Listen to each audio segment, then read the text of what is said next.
असलक अब्बासी, आप देख रहे हैं ये भी यूट्यूब चैनल। नाजरीन,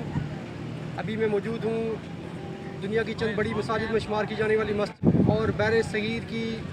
सबसे बड़ी मस्जिद फैसल मस्जिद के बाहर। अभी मैं इसके अंदरूनी आते की तरफ जाऊँगा और कोशिश करूँगा आपको इसके मुकम्मल व्यूज़ और इसकी हिस्ट्री के बारे में बराबर बता सकूँ। मेरे साथ रहिए। आइए चलते हैं मस्जिद के अंदरूनी आते की तरफ। ये मस्जिद की जानिब जाने वाला मेन ट्रैक है। जैसे ही गेट पे पहुंचते हैं तो गेट के दोनों जानिब शूज़ रखने के लिए शू रैक बनाए गए हैं। ये सामने नज़र आने वाला फाउंडेशन स्टोन है। इसमें मस्जिद के हवाले से, मस्जिद की तामीर के हवाले से डिटेल मौजूद है, आप मुलाहिज़ा कर सकते हैं।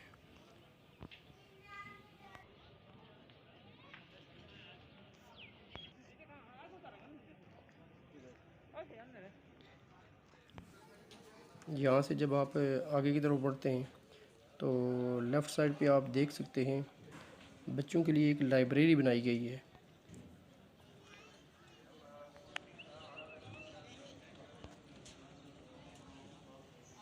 ये यहाँ से ऊपर लेफ़्ट साइड पे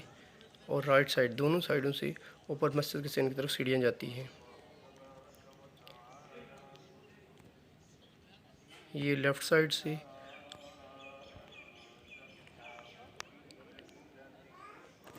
और ये राइट साइड से सीढ़ियाँ मस्जिद के सेन की तरफ जाती है।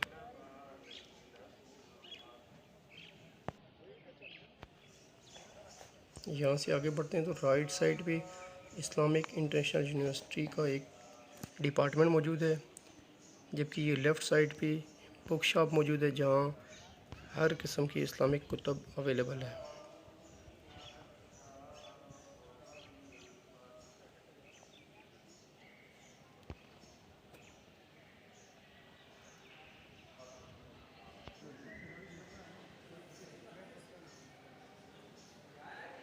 ये आप देख सकते हैं दावा रिसर्च लाइब्रेरी।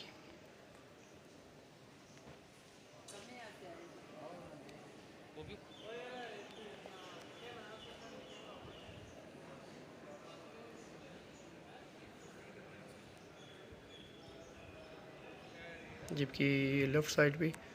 बुक शॉप मौजूद है।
जैसे ही वहाँ से थोड़ा आगे आते हैं तो ये नमाजियों के लिए वज़ू खानों का इंतज़ाम किया गया है।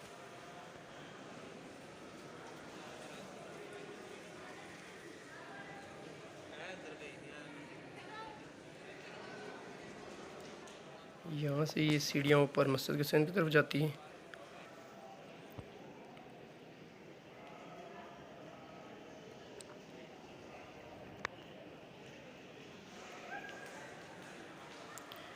अभी यहाँ से हम ऊपर मस्जिद के सेन की तरफ जाएंगे।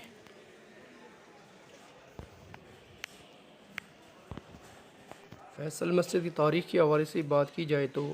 फैसल मस्जिद शाहराह इस्लामाबाद के अख्ताम पर वाक़, जो शहर के आखिरी सिरे पर मारगला की पहाड़ियों के दामन में एक खूबसूरत मंज़र पेश करती है। 1959 में जब इस्लामाबाद की मनसूबाबंदी की जा रही थी तो इन मनसूबा साज़ों के ज़हन में एक ऐसी मस्जिद का खाका भी था जो पुरशिकवा भी हो और पुरजमाल भी हो और इस जदीद तरीन शहर की पहचान भी हो। 66 में सऊदी अरब के शाह फैसल पाकिस्तान के दौरे पर तशरीफ़ लाए तो انہوں نے اس مسجد کے تمام تر اخراجات برداشت کرنے کا اعلان کیا۔ 1968 میں حکومت پاکستان نے اس مسجد کے ڈیزائن کے لیے ایک بین الاقوامی مقابلے کا اہتمام کیا۔ یہ مقابلہ ترکی کے جواں سال آرکیٹیکٹ ویدت دلوکے نے جیتا۔ مارچ 1975 میں شاہ فیصل شہید کر دیے گئے تو حکومت پاکستان نے فیصلہ کیا کہ یہ مسجد ان کے نام سے منسوب کر دی جائے۔ 1976 میں سعودی فرمانروا شاہ خالد پاکستان کے دورے پر تشریف لائے تو حکومت پاکستان نے ان سے درخواست کی کہ وہ اپنے بھائی کے نام سے اس عظیم الشان مسجد کا سنگ بنیاد رکھیں۔ چنانچہ 12 اکتوبر 1976 کو شاہ خالد نے ایک پروقار تقریب میں اس عظیم الشان مسجد کا سنگ بنیاد رکھا۔ یہ مسجد 5000 مربع میٹر پر محیط ہے اور بیرونی احاطے کو شامل کر کے اس میں بیک وقت 80,000 نمازوں کی گنجائش موجود ہے۔ اس مسجد کے 4 میناریں اور ہر مینار کی لمبائی 90 میٹر ہے۔ یہ مسجد 10 سال کی شب و روز تعمیر کے بعد 1986 23 رمضان المبارک کو پایہ تکمیل کو پہنچی۔ یوں وہ خواب جو شاہ فیصل نے 1966 میں دیکھا تھا وہ حقیقت بن گیا۔ اس مسجد کی تعمیر میں 120 ملین امریکی ڈالر لاگت آئی۔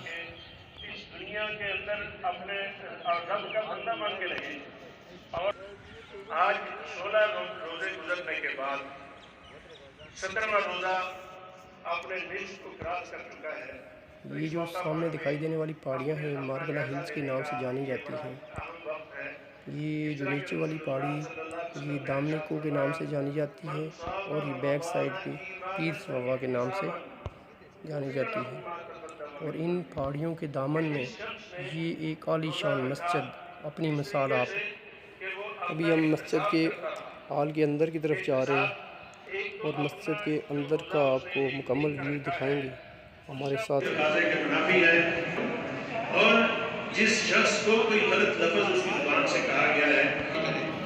تو اگر اپنی زبان، اپنی آنکھ، اپنا کان، اپنی خواہشات، اپنے معمولات اس نے اس کے مطابق گزارے ہیں جو روزے کے تقاضے ہیں تو گیا اس کا وہ روزہ یقیناً وہ ایسا روزہ ہے جو اللہ جل شانہ کے ایسا مقبول ہے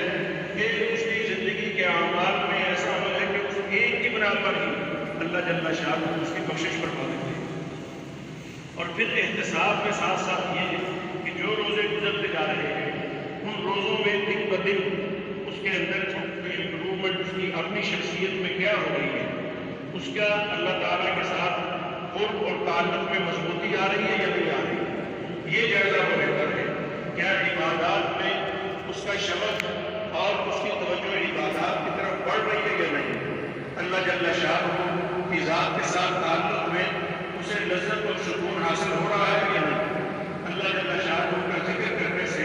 اس کی زبان کو وہ سکون، راحت اور چاشنی محسوس ہوتی ہے یا نہیں، اس کو اپنے دل کے اندر سکون اور راحت، اپنے ذہن میں اسے سکون اور راحت حاصل ہوتی ہے یا نہیں، اللہ جل شانہ کا ذکر کر کے روزہ رکھنے کے بعد اس کی کیفیت جو روزے اسے رکھے ہیں اس کے بعد کیفیت میں کیا تبدیلی آئی ہے، اس کے اندر بھی خیر اور بھلائی میں اضافہ ہوا ہے یا نہیں ہوا۔ تو احتساب ایک دن کے روزے کا بھی احتساب کرتا رہے اور ساتھ ہی ساتھ اپنے جو روزے گزر گئے ہیں تو ان روزوں کا بھی احتساب اور محاسبہ اور جائزہ لیتا رہے کہ کہیں ایسا نہیں کہ میں نے 15-16 روزے کو گزار لیے ہیں، میں نے وہ گنتی تو پوری کی ہے لیکن میری شخصیت پر اس کا کوئی اثر نہیں ہوا۔ اللہ کے رسول صلی اللہ علیہ وسلم نے فرمایا کہ ایسا شخص بڑا محروم ہے کہ جس نے صبح سے شام تک روزہ رکھا، بھوکا اور پیاسا رہا لیکن اپنی زبان پر وہ قابو نہ پا سکا، اپنی خواہشات پر وہ قابو نہ پا سکا، اپنے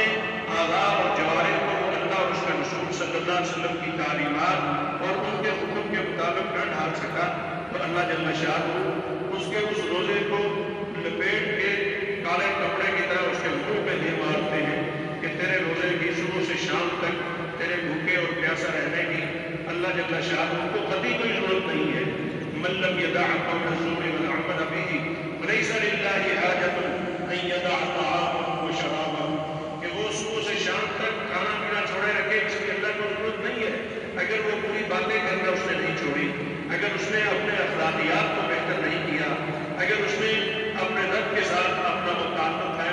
किया, ताल्लुक मजबूत नहीं किया जो ताल्लुक होना चाहिए। हाज़िर मोहतरम, रमज़ान आता है और गुजर जाता है, उसमें हमारी अगर हर साल इतनी तरबियत होती रहे जितनी रोज़ा एक फर्द की तरबियत करता है, तो यकीन जानिए हमारा मुआशरा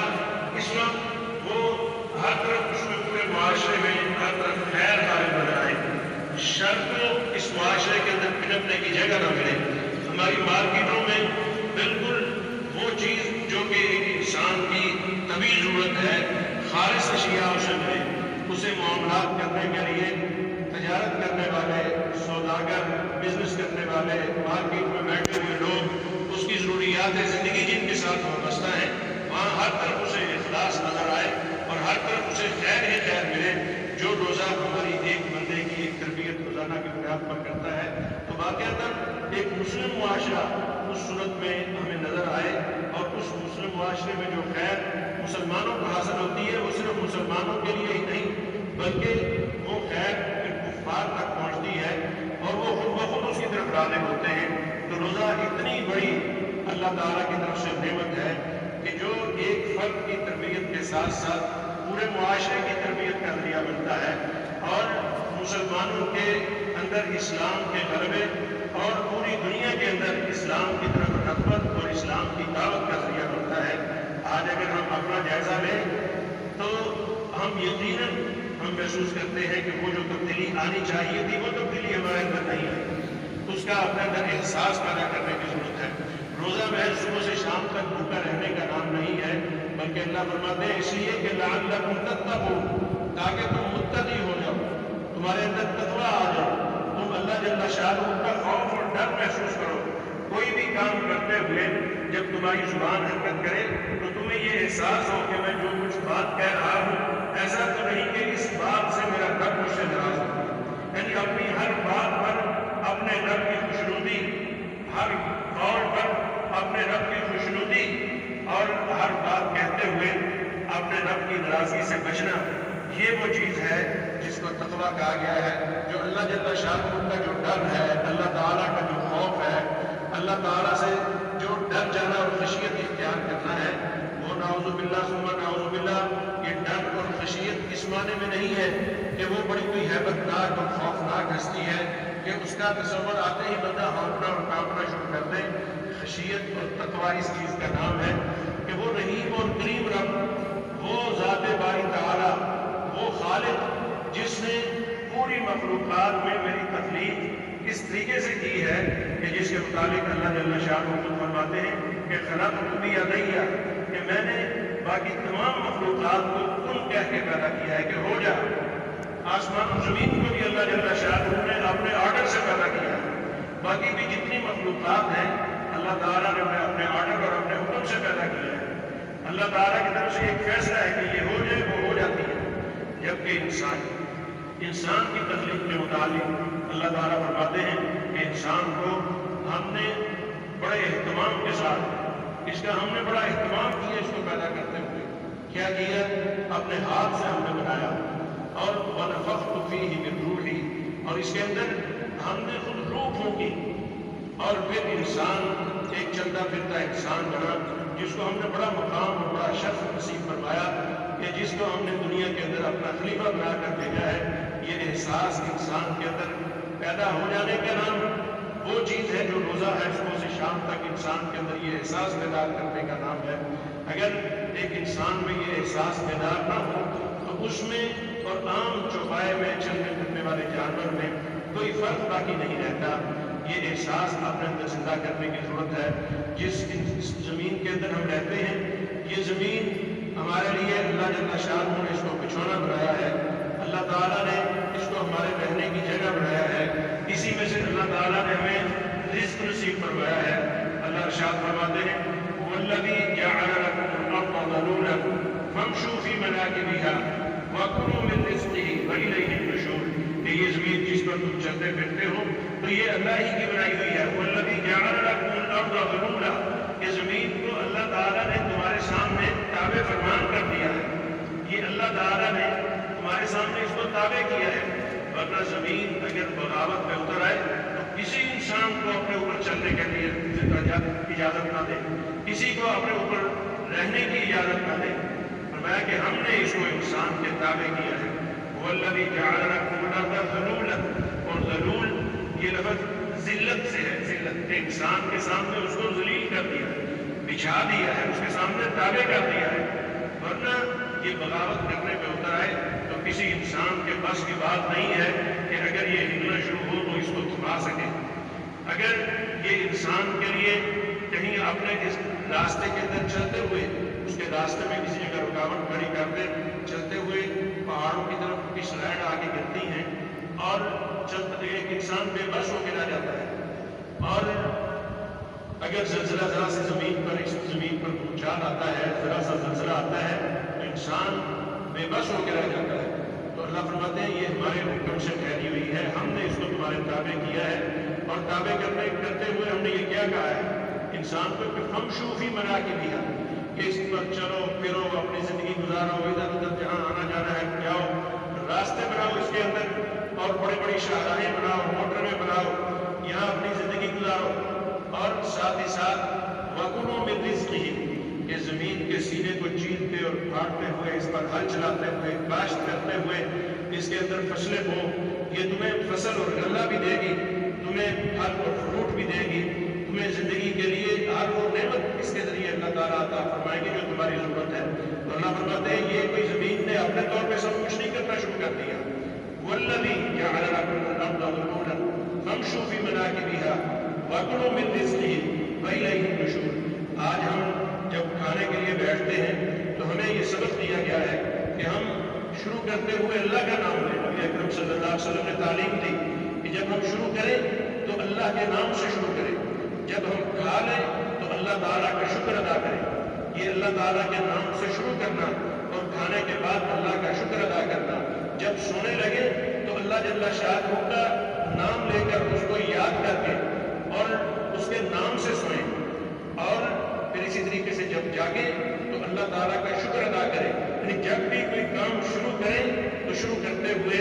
अल्लाह ताला का नाम से शुरू करें, बिस्मिल्लाह से शुरू करें, और जब उस काम को मुकम्मल कर लें तो अल्लाह ताला का शुक्र अदा करें। हाज़िर मुहतरम, वो हस्ती इतनी अजीम हस्ती है कि जिसने इस दुनिया के अंदर हमें रहने का हक दिया,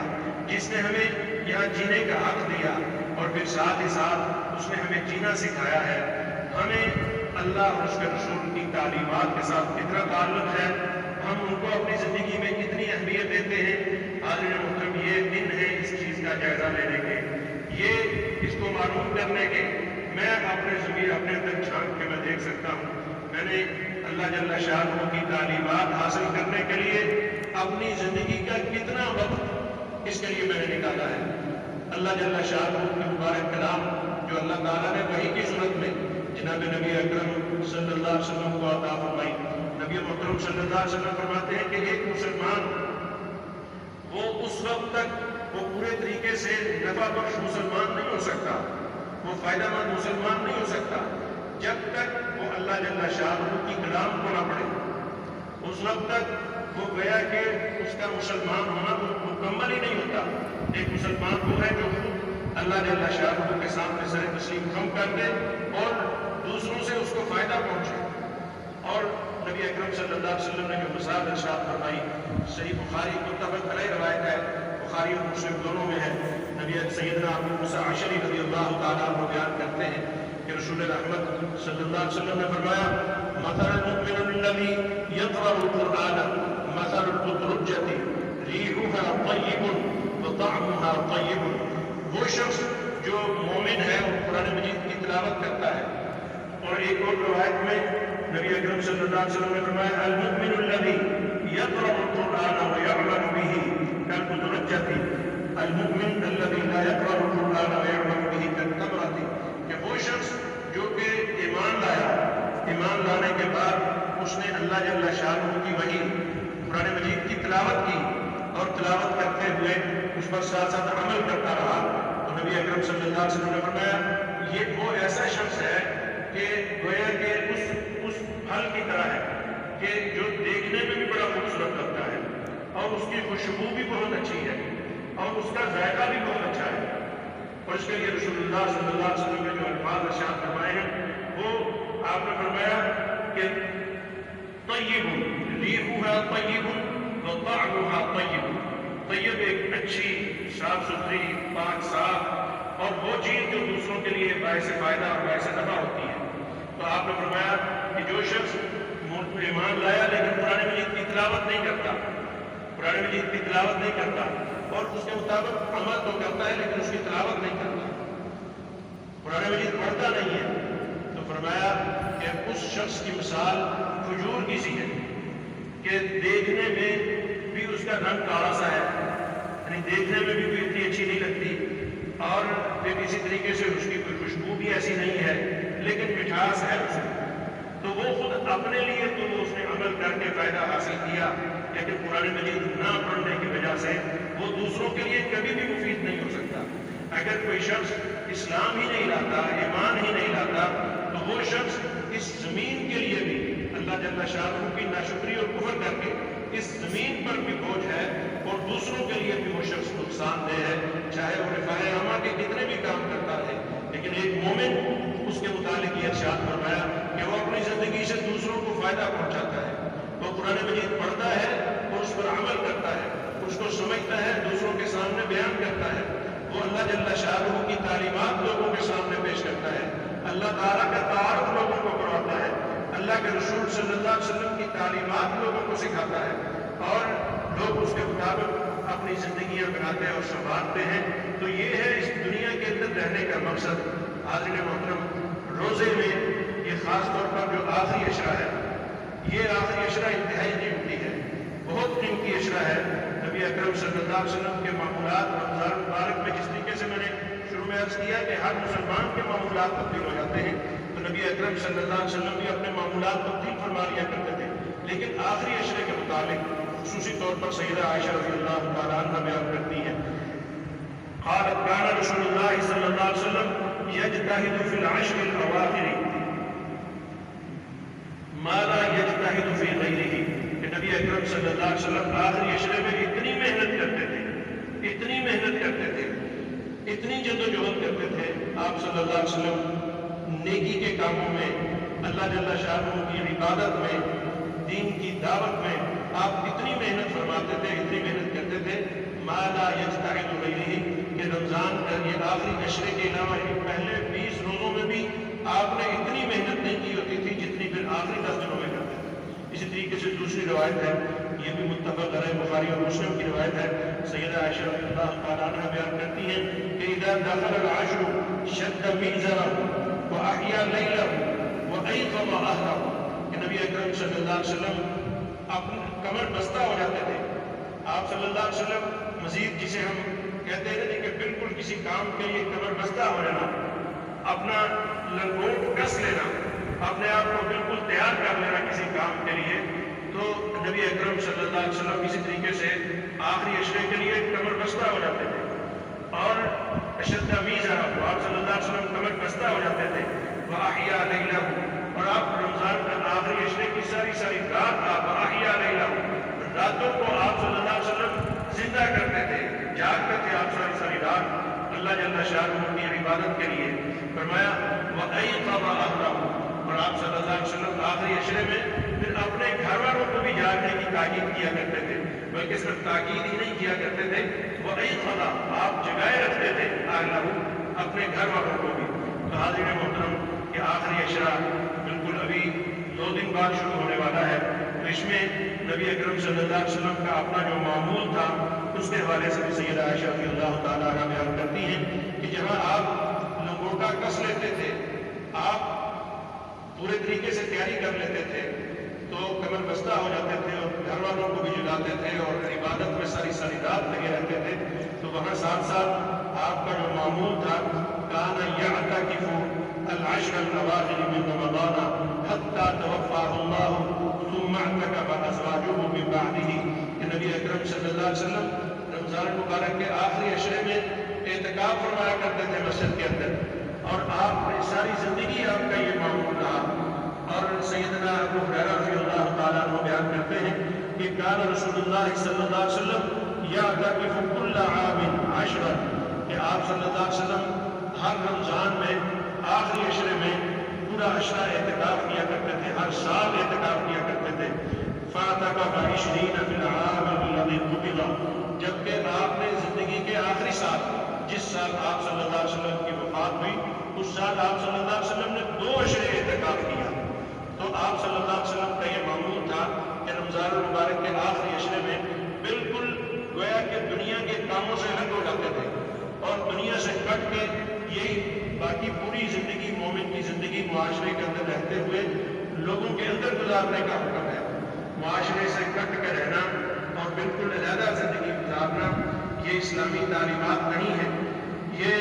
रहबानियत और ईसाइयत की तालीमात है कि मुआशरे से कट के रहे।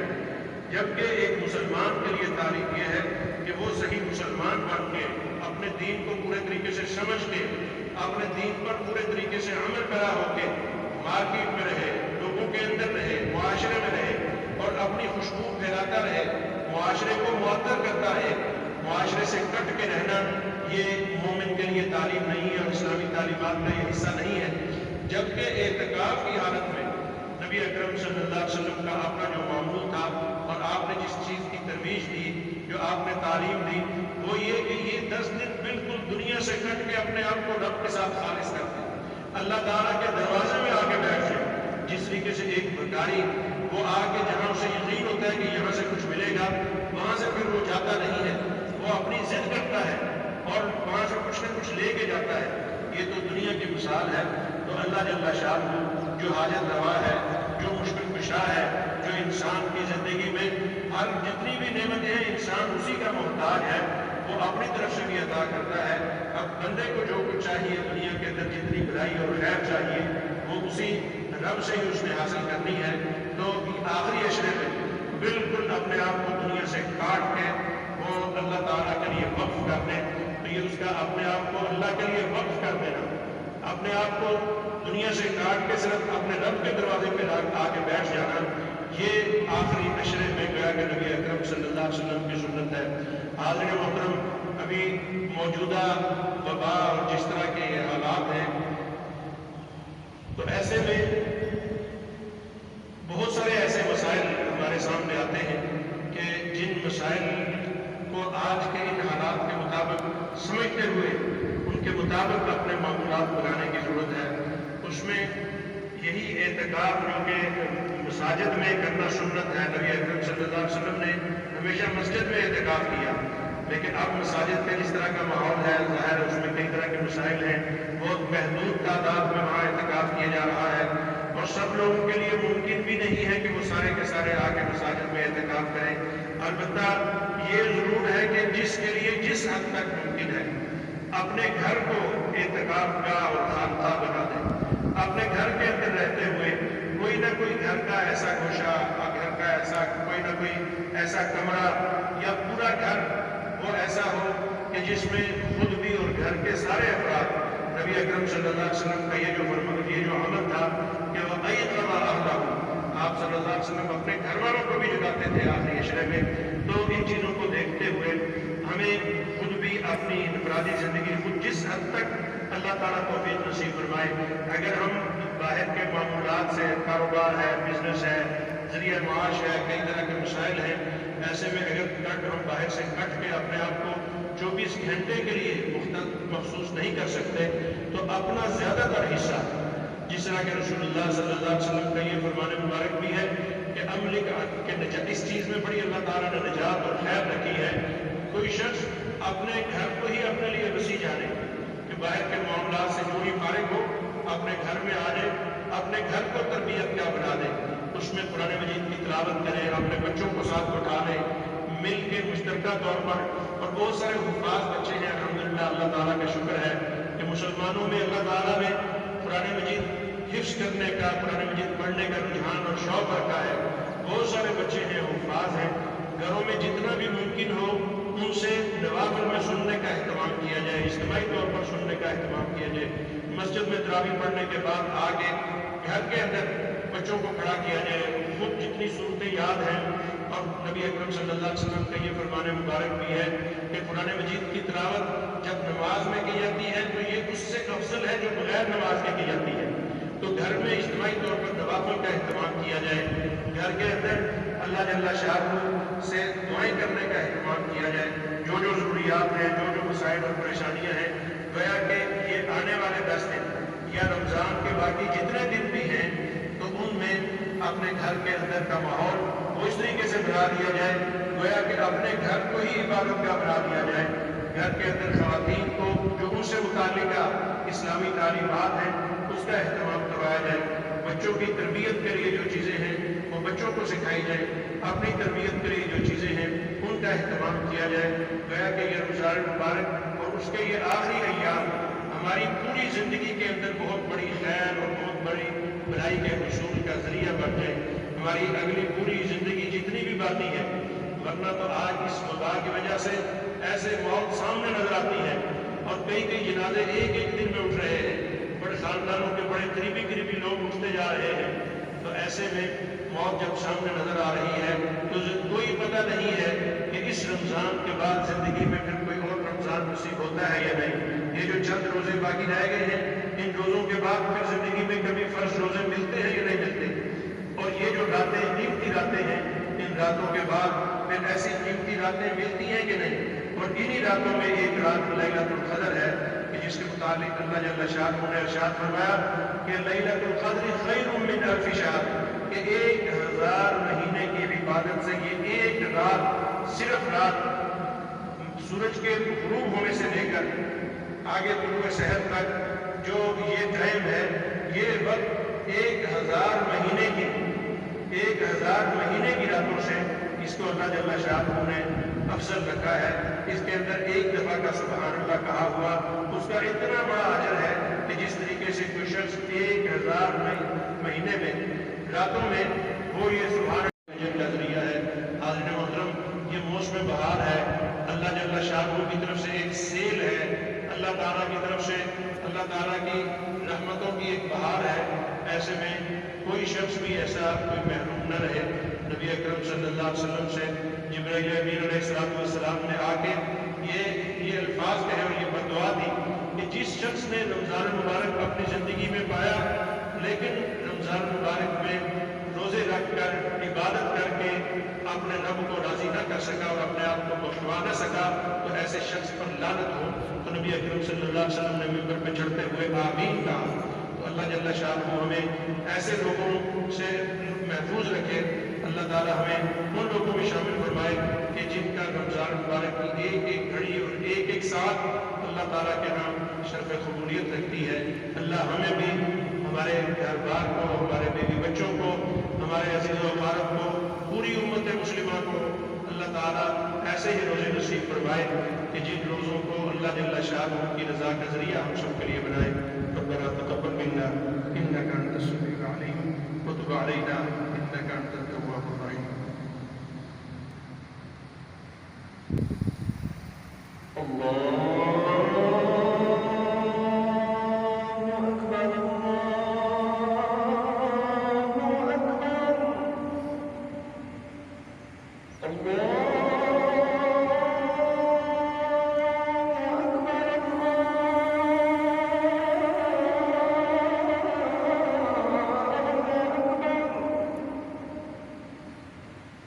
أشهد أن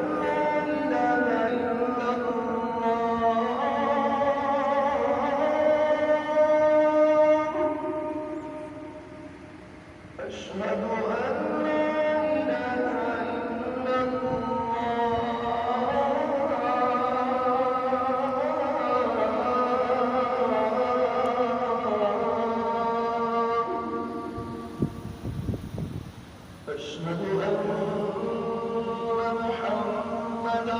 رسول الله